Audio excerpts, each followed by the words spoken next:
नमस्कार, गुरुच्या बातम्यामध्ये मी तुमचं स्वागत करतो। मी आता जिल्हाधिकारी कार्यालयाबाहेर आहे। इथं आपल्या समवेत आहेत विश्व हिंदू परिषदेचे सदस्य, जे नेमकं आंदोलन काय आहे त्यांचं जाणून घ्या। नमस्कार सर। नमस्कार, मी विश्व हिंदू परिषद जिल्हाध्यक्ष विजय कृष्णा गाडवे। विश्व हिंदू परिषद आणि बजरंग दल यांच्या नेतृत्वाखाली सकल हिंदू समाजाच्या वतीने आम्ही हे उपोषणाचं शस्त्र उचललेलं आहे। हिंदू समाजात जे पूजनीय देवदेवता आहेत, त्या देवदेवतांचे चित्र असलेले फटाके गेले अनेक वर्ष बाजारमध्ये विक्रीसाठी आहेत आणि यावर्षी आम्ही हे आंदोलनाचं पवित्र एवढ्यासाठी घेतलेलं आहे की अनेक वर्ष सांगूनसुद्धा हे फटाके विक्रेते आपले फटाके खरेदी करायचे आणि विक्री करण्याचं थांबवत नाहीत। त्यासाठी आम्ही हे आंदोलन उचललेलं आहे। केंद्रामध्ये आपलं सरकार आहे आणि आपल्या सरकारच्या अनुषंगानं खरं तर हा ज्या मूळ कंपन्या फटाके निर्मिती करतात त्यांचा हा मुद्दा आहे। या संदर्भात काय सांगाल? फटाके निर्माते आहेत किंवा निर्माण करणाऱ्या कंपन्या आहेत, ते संपूर्ण शिवकाशी म्हणजे कर्नाटकमध्ये आहेत आणि कर्नाटकमध्ये भाजपचं सरकार नाही, या ठिकाणी काँग्रेसचं सरकार असल्यामुळं त्या ठिकाणी केंद्राचं सरकारचं काही चालत नसावं असं आम्हाला वाटतं। कारण राजकारण हा आमचा विषय नाही, तरी केंद्रापर्यंत ह्या आमच्या भावना पोचल्या जाव्यात या दृष्टीने वेगवेगळ्या शासकीय यंत्रणेशी आम्ही संपर्कात आहोत। प्रत्यक्ष जे खरेदी करतात आणि विक्री करतात हे व्यापारी आहेत, यांनीच हे प्रत्यक्ष आपल्या महाराष्ट्रामध्ये किंवा संपूर्ण भारतामध्ये देवदेवतांचे चित्र असलेले फटाके खरेदी करू नये आणि विक्री करू नये हे आम्हाला प्रकर्षानं जाणवतं। सातारा शहरामध्ये तहसीलदारांनी नुकतंच एक मेसेज जारी केलेला आहे, एक माहिती प्रसारित केलेली आहे की विनापरवाना फटाका विक्री करणाऱ्यांवरती पोलिसांनी गुन्हे दाखल करावेत। या संदर्भात आपली भूमिका काय असणार आहे? सातारा शहरा ठिकाणी काही ठिकाणी असे फटाक्याचे शहरात जिल्ह्यात काही ठिकाणी मला असे फटाक्याचे स्टॉल दिसलेले आहेत, पण त्यांनी परवाना घेतला आहे नाही हे मी सांगू शकत नाही, कारण मी त्यांना विचारलेलं नाही परवाना आहे वगैरे, ते काम शासनाचं आहे। भूमिका काय असणार आहे? आता आजपासून तर खरेदी विक्री मोठ्या प्रमाणात होत असणार आहे, मग आपण काय करणार आहात या संदर्भात?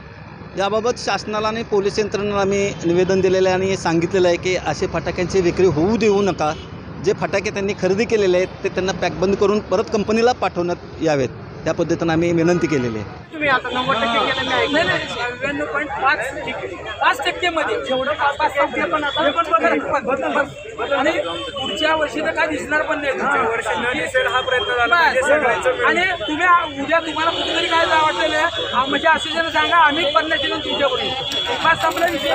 ओके, नमस्कार, मी गुरुच्या बातम्यामध्ये तुमचं स्वागत करतो। मी आहे आत्ता सातारा जिल्हा परिषद मैदानावरती। इथं फटाका असोसिएशनच्या वतीनं फटाके विक्री सुरक्षितरित्या करण्यासाठी स्टॉल्स उपलब्ध केलेले आहेत। विश्व हिंदू परिषदेचं आंदोलन त्यांनी उभं केलं होतं। आत्ता नुकतं त्यांनी इथं भेट पण दिली होती आणि त्यांनी फटाका असोसिएशनच्या पदाधिकाऱ्यांशी संवाद देखील साधलेला आहे। नमस्कार, मी सातारा फटाका असोसिएशनचे सचिव संजय पोद्दार।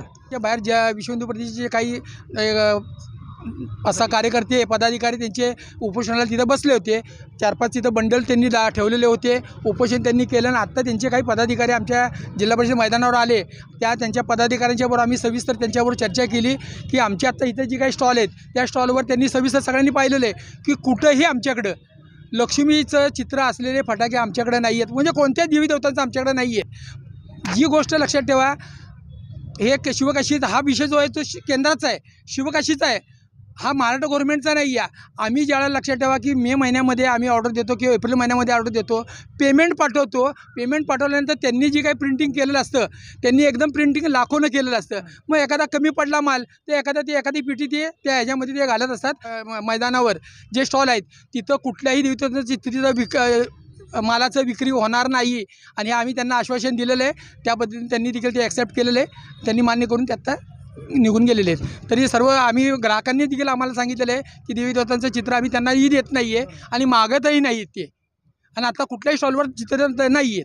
की विनापरवाना फटाका विक्री शहरात जिल्ह्यात ज्या ठिकाणी होत असेल अशा ठिकाणी कारवाई करण्याचं सूचित केलेलं आहे। मग आपली असोसिएशन आहे फटाका असोसिएशन, मग आपल्या असोसिएशनमध्ये असं काय आहे का की शहरात आणि जिल्ह्यात विनापरवाना फटाका विक्री होती? नाही, आमच्याकडे इथं तर कोणाचं नाही आहे, त्यामुळे बाहेर काय चाललं आहे ती डिपार्टमेंटनी आणि तहसीलदार साहेबांनी बघावं। सुरक्षिततेच्या प्रश्नासाठीच आपण या ठिकाणी एकत्रितरित्या गेले 6 ते 7 वर्ष किंवा त्याहीपेक्षा जास्त आपण 15 वर्ष आम्ही घेतोय। शहरामध्ये कंजेस्टेड होतं किंवा काही घटना देखील घडलेल्या आहेत, म्हणूनच मी मागाशी म्हटलं की सुरक्षिततेच्या दृष्टीने इथं महत्त्वाचं आहे।